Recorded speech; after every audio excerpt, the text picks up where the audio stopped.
Welcome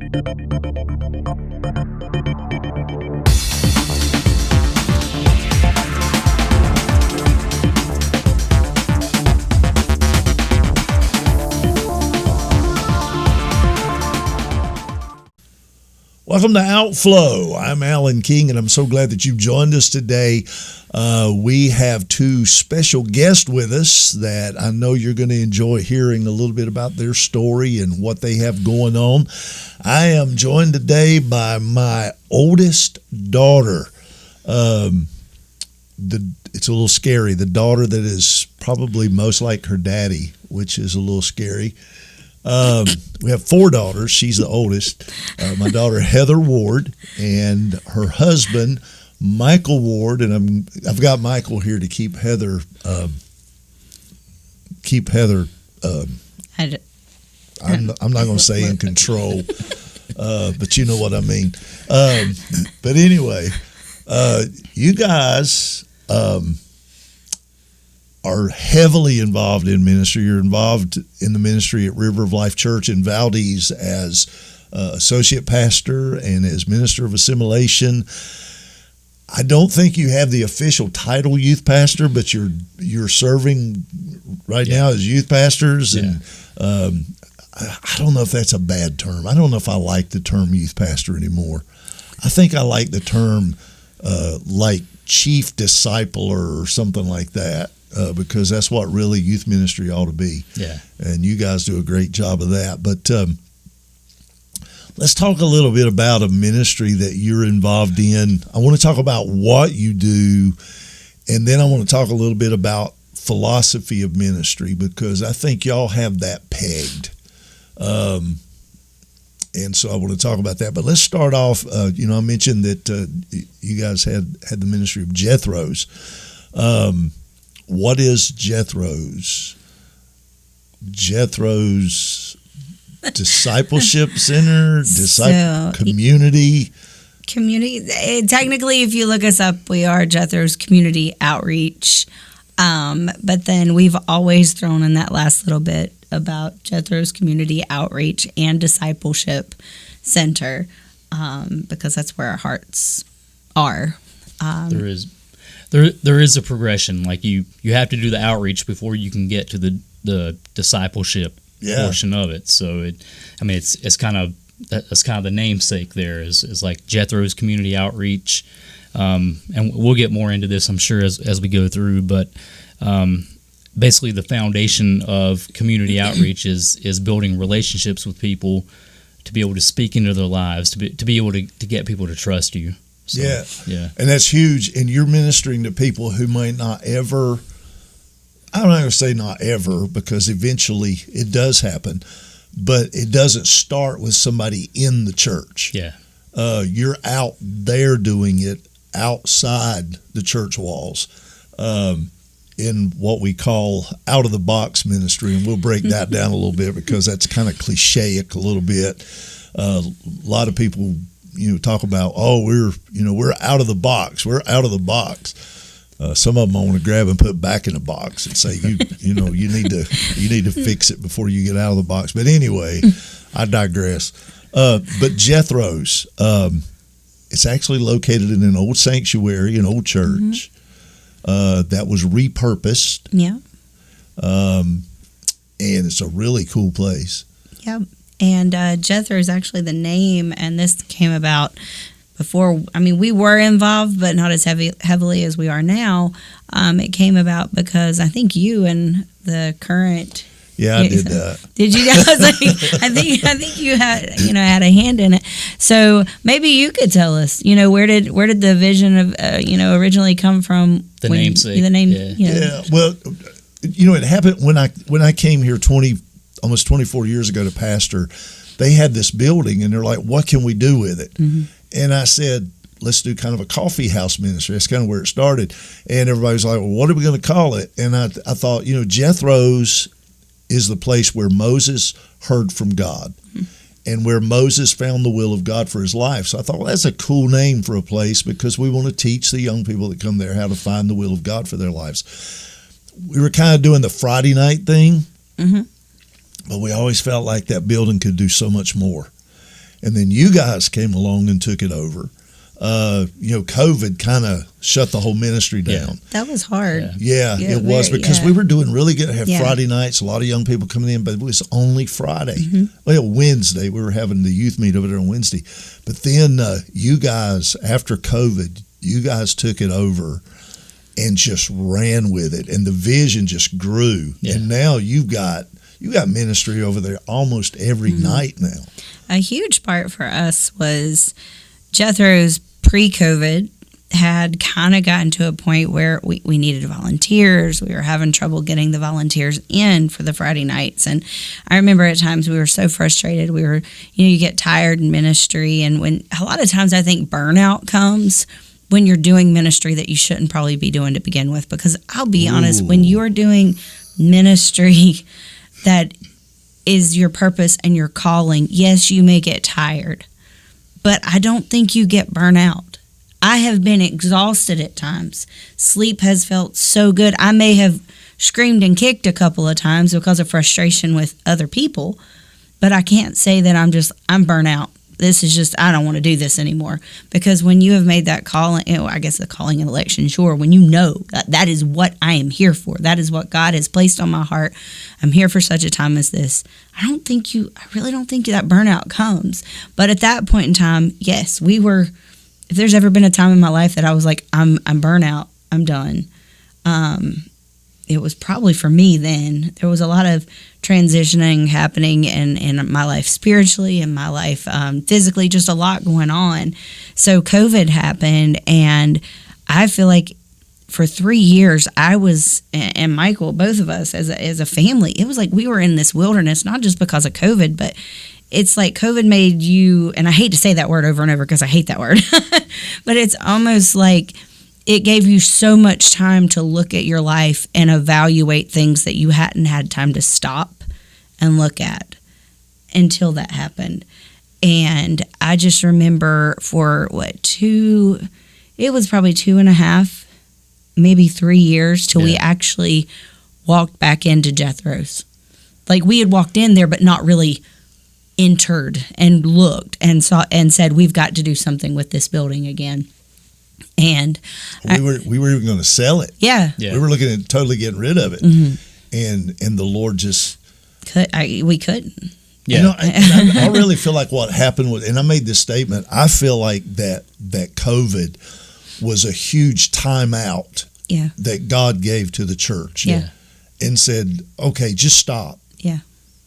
And if we're smart, we would take that opportunity and say, now let's look at what we're doing, and maybe we should stop doing some of the things that we're doing, and maybe find what we really ought to be doing. What's really working and what really could be. So what's making us the things that are causing the burnout. Those are the things that I found myself getting rid of, and I know when we walked back in there into Jethro's. And saw we had walls in there where the kids would come in every Friday night, and we'd give them chalk if they wanted it. And they would actually write on the walls and do all this cool art, because we had, and we still do, this community is full of so many kids with, they're really artistic and they're great. But some of them had so much talent and potential. And I just remember walking in, I broke down crying, and God hit my heart at that point. And I was convicted, but at the same time, as a loving Heavenly Father, it was like He said, it's okay. It's going to be restored.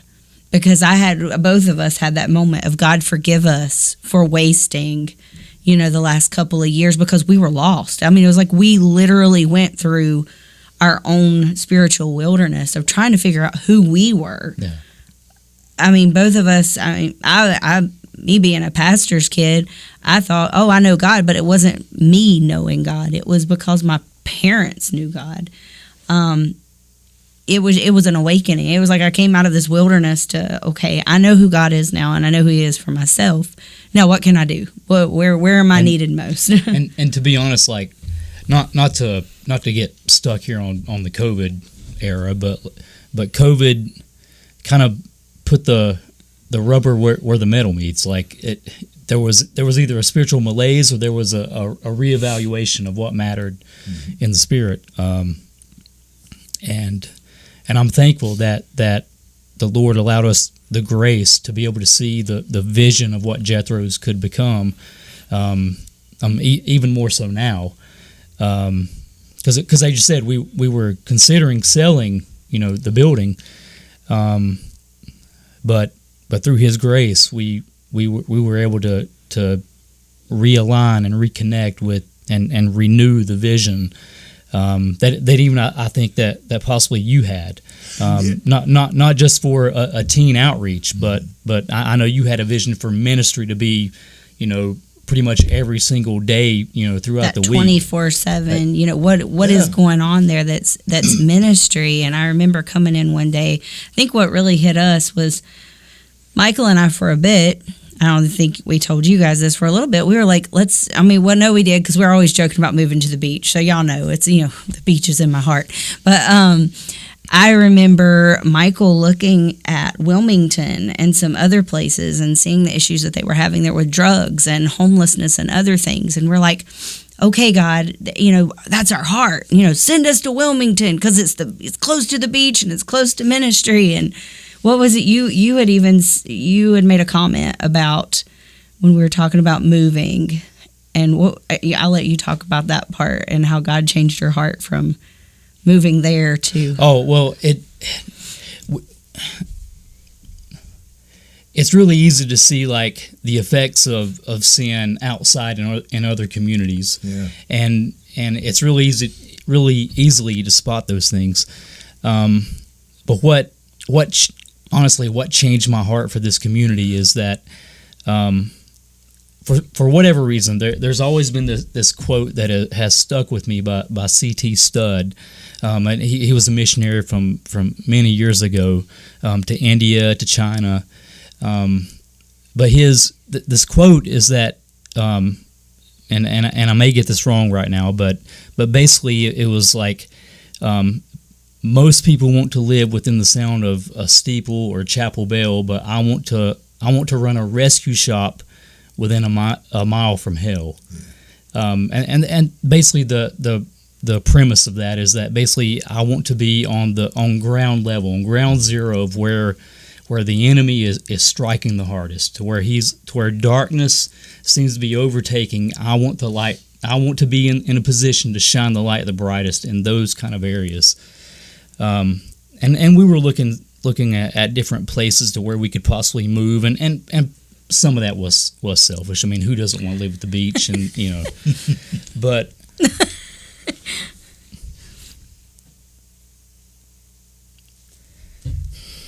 sorry, but that rescue shop that was a mile from hell was literally a tenth of a block from my house. Yeah. And God had to bring me back anyway, to realize that while I was looking at all these other places to where ministry could be so effectual, it was right in my own neighborhood that I was completely missing. And how many times has the church done that? I've always said we are really good in America at flying out of a mission field to go to a mission field. Yeah. Or send your money to Africa. When Jesus laid out a plan, He said Jerusalem, Judea, Samaria, uttermost parts of the world. That was a pattern. Yeah.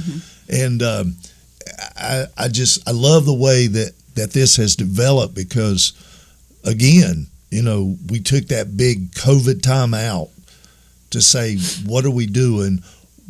What's not working? Yeah. What is working we can make better? What's not working? Jesus said it like this. He said, look at what's fruitful, what's bearing fruit. A lot of what we do in the church world doesn't bear fruit. But you guys looked at it and said, there's got to be more.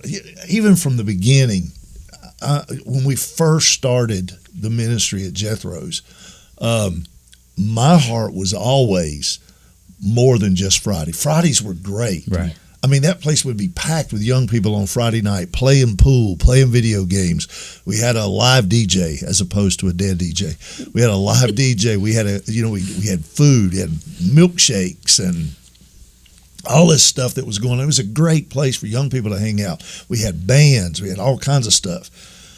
But all the time my heart was like, there's 6 more days in the week. Yeah. And we've got this great facility.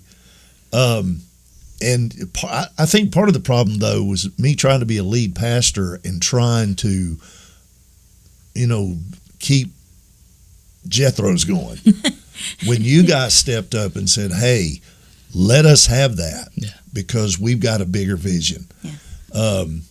And a big part of that, and we may not even get through. I hope y'all can hang. We may have to do more than one segment here to get to where we're talking about, because this has already gotten bigger than I thought it would.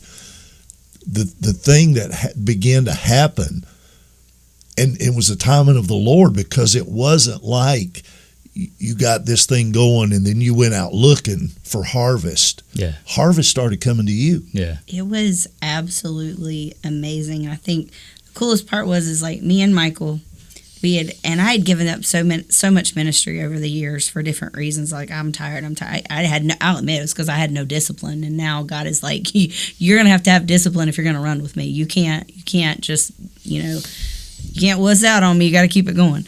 But I remember me and him talking, and I was like, how is this going to happen? I mean, we couldn't even get volunteers on Friday night. How are we going to? And it was like, okay, God, send the people we need, send what needs to be there in the right time. And the first call that I got was actually from Young Life here in Burke County. I had a guy call me and said, hey, I want to talk to you about possibly using Jethro's. Mm-hmm. Well, we wanted to still do something with the youth. Yeah. And this provided, okay, we're doing ministry for youth. We're doing a discipleship program, because that's what Young Life is. They bring them in, they play the games with them, but then they're like, nope, now we're going to talk about Jesus. Mm-hmm. It's a great program. I want to encourage you, do it, just a little segue for them. If you haven't heard about Young Life, connect with one in your local community, because they're doing a lot for Jesus in the high schools. And they wanted to use it. That was great. And I think it was maybe, 2 weeks later, if even that, I got another close. call.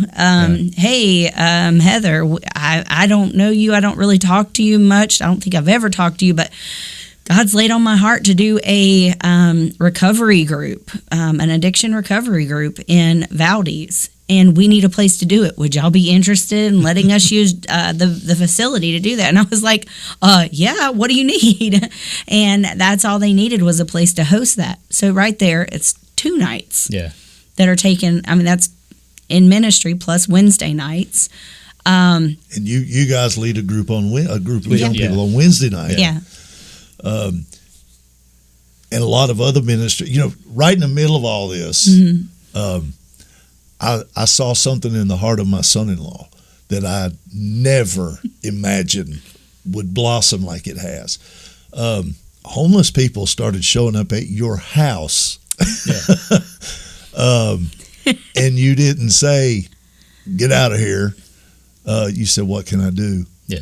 And that's a big part of what's happening. It's been, it was, and all that was it was literally in a month. Yeah, like we were seeing, it was like God was just like. When you talk about open doors, like there were so many open doors to walk through, and initially it was a lot to handle, a lot to juggle.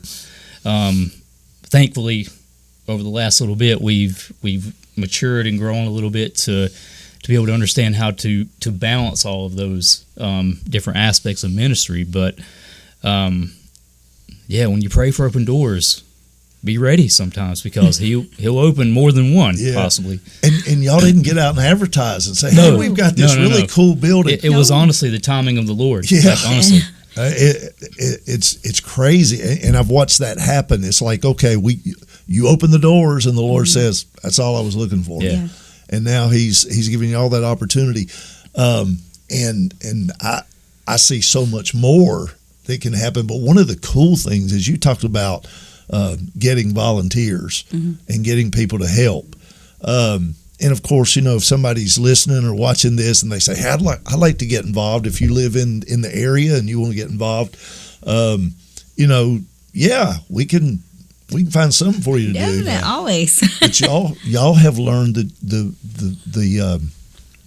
joy. You've learned the value of networking. Yeah. And one of the reasons you're able to do that is you don't care who gets credit. No. And that's so important. I know people that's their thing. I did this. Young Life came and said, we want to do it. Well, you network with them. Hey, do ministry. The recovery group. You don't have to be there every time the recovery group meets, but you've opened the door. Yeah. The homeless ministry that's going on there has just taken off. Yeah. And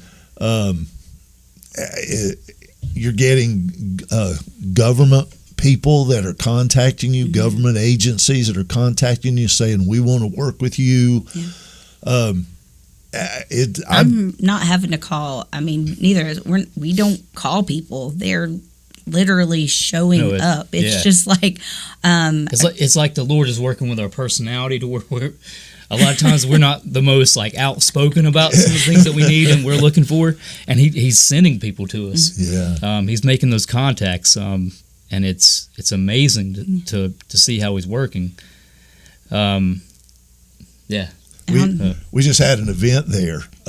I got to go to this past weekend that was incredible.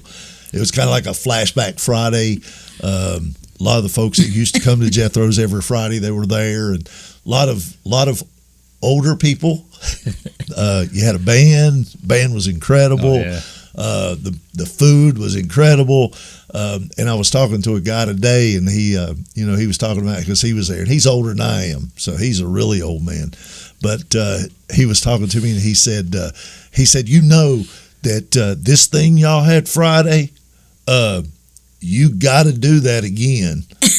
And he started talking about, he said, why not do like a 60s music night or a 70s music night? And, let us come dressed like in our 70s outfit. And I'm like, that was supposed to be for young people, but I'm cool with that. You've not set any limits on who you're ministering to. And I think that goes back, I'll never forget, you were actually preaching one Sunday, and I apologize that I could not tell you the whole context of what was preached that Sunday, because I just got lost for a moment in this vision that God was giving me during the altar call. And it probably had something to do with the table, had to have some correlation to it. But I remember just in my mind, and it was before we had gone back into Jethro's, I saw at Jethro's this long table that went from the front to the front to the back, just this huge table. And there were people, young people, sitting at the table. And there were people on both sides bringing food to this table for these young people. And it was just like so many different types of people. It was a very diverse group. But in my spirit, I knew that it was part of the discipleship. It was these seasoned saints, for lack of a better term, are serving people, these young ones in the faith. And it's just I don't know how to put it other than like an informal space where people just come and they sit together, and the next thing you know, you have people who have been in church for years talking to people who may not have been in church ever, and they're finding out about Jesus. It's changing their life. They're receiving what they need, and then they're going out and bringing more people to the table. And that's what we're seeing. I guess when we first opened Jethro's back up, after we cleaned it up real good and got it ready, we had an event called The Table to kind of christen what God was doing at Jethro's. And we prayed for Jethro's that night that it would be that place. And that's probably, I think it was within the next month is when we saw those things happening. Yeah. Because at the next table event we had, the people who were showing up at our doorstep needing food and things, like at our house, they were at the table with us at Jethro's. Most beautiful experience ever. And it's like God was just constantly preparing us for those informal events where we're saying, hey, I don't care who you are, I don't care what you look like, wherever you're from, I don't care if you're an addict, I don't care if I know that's not the term people want you to use now, I don't care what you're involved in. but you can come and sit at this table and you can find something that is going to change your life. Yeah. It's going to break cycles in your life. There are highways and hedges. Yeah. That we are called to, and all the many ministries that we're connected to, the overarching thing of those ministries is relationships. Yeah. And going out into the highways and hedges, regardless of where you came from, where you're at. Jesus is the answer. Yeah. And it's what's blessed me so much is I've been to those table events when you had the table events there at Jethro's, and when you walk in the door, there's no okay, this is the church people, these are the young people, these are the homeless people, these are everybody's just. The last time I was there, my wife and I were sitting with there was like a homeless guy beside of me, homeless lady across from us, and we just talked. Yeah. We didn't, I didn't say, hey, how long you been, living like this? How many drugs did you do today? Or, it was just normal conversation. And to be honest with you, like that's one of the visions of the table ministry, is that everybody's equal at the table. Yeah. And when you go into homeless ministry, one of the things that you find out, one of the greatest needs, one of the things that allows you to carry the most respect in that community is that you see them eye to eye. Yeah. You see them as a person, not just as somebody who you just threw a couple dollars at, passing by. Yeah. But not just the homeless, but like the table ministry affects all aspects of life. We're talking about kingdom ministry, not just one aspect of our community. Because we've even got the senior citizens that we invite to tables.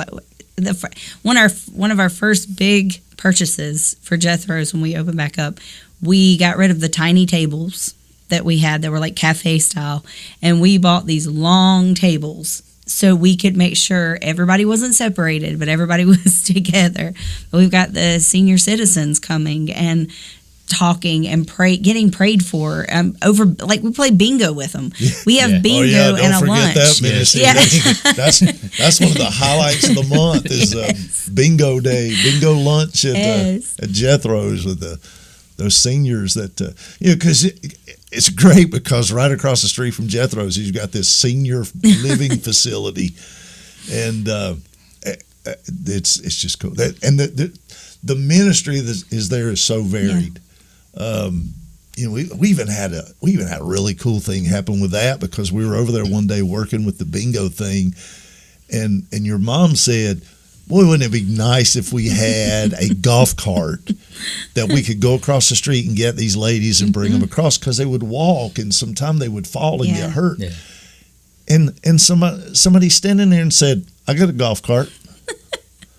and your mom said, how much you want for it? She said, I don't know. Let me ask my husband. She called and said, he said, give it to you. And so now we get to go across the street and get these little old ladies and bring them over on the golf cart. And they think it's the coolest thing in the world that they get to ride. But it's the Lord providing, because where he, and it's again cliche, where he guides, he provides. Yeah. And we continually see his hand in your ministry because he keeps meeting needs. And that's me personally, that's what's given me the most hope. Because the varied aspects of ministry that we're involved in, it can be easy to be discouraged, to be overwhelmed sometimes when you see the need, but you can't meet it at the moment. But he's been faithful the whole time. Yeah, every time. I know when we first went into the remodeling project, because like you said, at COVID we shut down. Yeah. Everything was shut down. But when you went back in, the first need you had was a roof. Yeah, and that was daunting. That was the first few estimates were like $42,000 to $44,000. We didn't realize roofers were such millionaires. I was Yeah. like, man. And you had how much money in the bank? I don't even think you had a bank account. No, well, we did. All that was in it was, I believe, around $300. It was sparing. It was hardly anything left, and I remember thinking, how that may have been the first time that I went, dear God, what are we going to do? And because it had to be.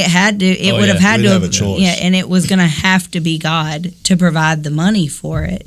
And I remember we had a volunteer group come in from one of the local high schools, talked to this lady. She's like, yeah, my husband does roofing, and had a little conversation with her, and she knew about the ministries at Jethro's. And for some reason, this person's name came to my mind, called them, and they were so willing to jump in and help. And we paid we still, paid to have it done, but he gave us, he blessed us. He blessed the ministry by giving us a discount because of what we were doing at Jethro's. And I will forever be grateful to him listening to, I believe he listened to God on it. But it's like every time we have had a need, I constantly have to go back to, and I call it my altars of remembrance. I have to go back and say, God, you did it here. I know you'll do it again. If you provided that much for the roof, I know. It was around $25,000 we had to pay for the roof, and I'm like, if you provided that in a year, you're going to provide, $1,000 to get this ceiling fixed. You're going to provide this to get this flooring redone. It's little things that I know God can do because He's provided every other time. And I actually heard a lady say the other day, she said, a lot of times we don't pray. And I was like, yeah, we don't, I hear that all the time. She goes, and it's because of pride, because we think we've gotten so used to relying on ourselves that we don't pray anymore. Why pray when we can do it ourselves? And it takes God putting us in these positions that we're like, okay, I know it has to be you. If this happens, it has to be you. And I have found myself, since hearing that woman say that, I have found myself just stopping and saying, okay, God, I know that I need somebody to donate a few cases of drinks for this. I know you did it in the past. I know I could do it myself, but I know you have somebody out there who will donate those drinks to Jethro so we can put the money into ministry instead. And I think I constantly have to go back and remind myself that you did it then, you'll do it again. And because we've really, we've just kind of given it all to Him. I feel like we eat, sleep, breathe Jethro's at this point, and it's like it's a do or die kind of thing. I think we have a birds of the field and lilies of the valley kind of mentality. Yeah. Like we have to remember that. But it works. Yeah. And every time you've set out to do ministry, you think about some of the things that and I'm bragging on you a little bit, some of the things that you've done, homeless ministry, networking with Young Life. I saw a picture today, by the way, just happened to pop up on my feed of Young Life. One of the guys that's working with it is a friend of mine on Facebook, and he put a picture today of inside Jethro's, the floor covered with young people praying. And I'm like, that's Jethro's. And the floor is literally, there's kids all over the floor praying.